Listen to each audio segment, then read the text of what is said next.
Here are some top 15 facts for Murder Mystery, the one with Jennifer Aniston and Adam Sandler. Let's go. So this is number 2, just some questions. So of course, Adam Sandler and Jennifer Aniston return as married couple Nick and Audrey Spitz, who are now full-time detectives trying to launch their own private agency. In January of 2022, The Hollywood Reporter also reported that Adil Akhtar and John Kenney would reprise their character from the first film. Just like the original sequel, it has a star-studded cast including Jodie Turner-Smith, Mark Strong, Melanie Laurent, John Caney, Kuhu Verma, Enrique Arce, Zirin Villanueva, Tony Goldwyn, Annie Mamola, and Danny Boone. And what it is about is, per the official synopsis, the film follows Nick and Audrey as they find themselves at the center of international abduction when their friend the Maharaja is kidnapped at his own lavish wedding. While the first film was primarily set in Monaco, the sequel will be set in Paris, France. Jeremy, best known for writing comedies such as The Breakup, The Hangover, and The Wedding Ringer, will direct the film, with James Vanderbilt writing the script. In addition to starring, Anniston and Sandler serve as producers alongside Alan Covert, Trip Vincent, James D. Stern, and Vanderbilt.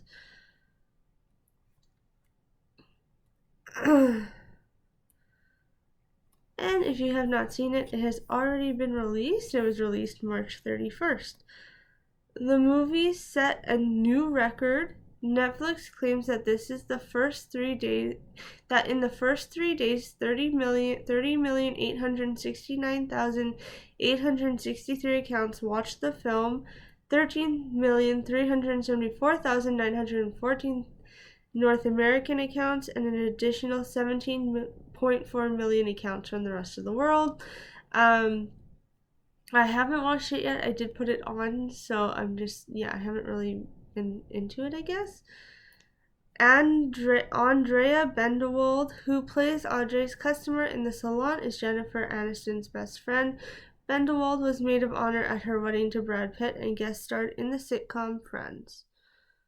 Who's that then? Okay, so she guest starred. Who is that? Now I'm curious. Andrea. What's her name? Bendewald. Who is she? Oh, she made like one little guest appearance. It was not like she was in a couple episodes. It was the one where Joey is dressed up as a cowboy, like he's a perfume guy with the other guy, and he tries to, I think, or no, maybe not. Oh, no, I think that's someone else. Friend. Did I not know? Oh, no, never mind. I was wrong. She's the girl that tries to snag Monica's wedding dress in the episode where they go find the cheap wedding dress in the rat in that sales rack or whatever. So she was on that episode. Okay. For some reason I was thinking of someone else. Nick mentions a guy named Eric Lamonzoff. Kevin James played a character named Eric Lamonzoff in Grown Ups 1 and number 2, also starring Adam Sandler. Most of Sandler's films reference the last name as a nod to his old friend. Luke Evans, who's played by Charles Cavendish, and Victor Turpin, who plays Lorenzo, are a couple in real life. Number 7, when Audrey goes to the film section of the plane, a passenger is watching a clip of Game Over Man, another film directed by Kyle Newacek. When Audrey and Nick arrive at Malaga Airport, number 8, the airport is shown as actually Malpensa Airport, not Malaga Airport. By the way, this is the first one, not the second one. Uh, I just referenced a little bit of the second one earlier. Adam Sandler and Jennifer Aniston's second film together. This was their first. The first was Just Go With It, and now they have three because of the second sequel here. Bear, I wish they would make a second Just Go With It. I do like, that was a good movie. So number 10 bears a passing resemblance to the Tommy and Tuppence Beresford series of novels by Agatha Christie, in which a married couple find themselves mixed up in all kinds of mysteries. They have money trouble, and the wife is much more engaged in the mystery than the husband is. A major difference between Tommy and Tuppence and the main characters here is that Tommy and Tuppence are often out of work or changing jobs. In this film, Nick and Audrey's career are central to their characters. David Williams appeared in this film as Toby, and he appeared as Tommy in Partners in Crime in 2015.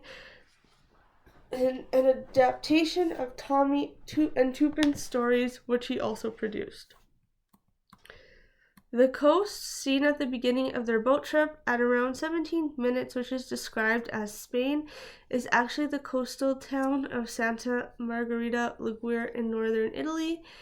The yacht featured in the movie is Italian oil trader Michele Tecchia's Sarah Star, named after the owner's wife, Sarah Tecchia. The colonel's missing hand, replaced by false wooden one, is obviously nod to another Adam Sandler movie from Happy Gilmore's made in 1986. Chubbs, the golf pro/trainer, has missing left hand replaced with a wooden one.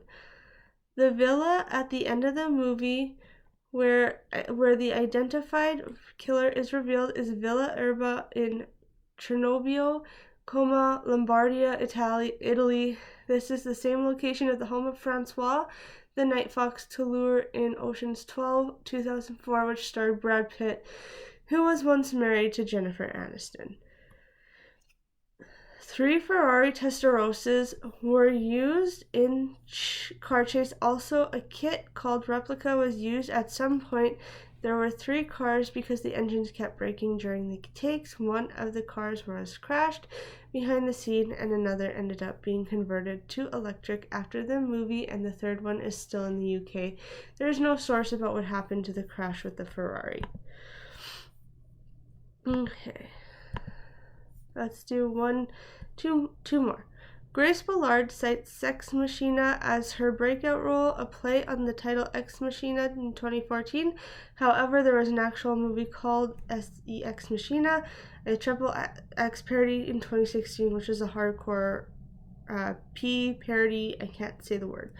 The Library in Monte Carlo was actually filmed in America, an American Law Library, when Adam's sitting. The ALR Federal American Law Reports is right behind him. Behind Jennifer are the maroon spines of the Federal Practice and Procedure. The books with the tan spine with red band are official appellate reports. The Pacific Reporter is clearly visible. Pacific Reporter are the official records of the Western States appellate cases. California has its own with the Cal App and Cal Reporter for the appeals and Supreme Court levels. Before computers, these books were the only sources of legal research. That was a handful. Okay, guys, let me know if you've watched the second one and which one you prefer, because I think I prefer the first one. I feel like the second movies always end up getting ruined because they try to make it as good as the first one, and you can never make it as good as the original, I think. That's just my own opinion. I would like to hear from you guys and everything. My laptop is going to die, so I got to get off. You guys have a great rest of your day. We'll chat soon. Bye now.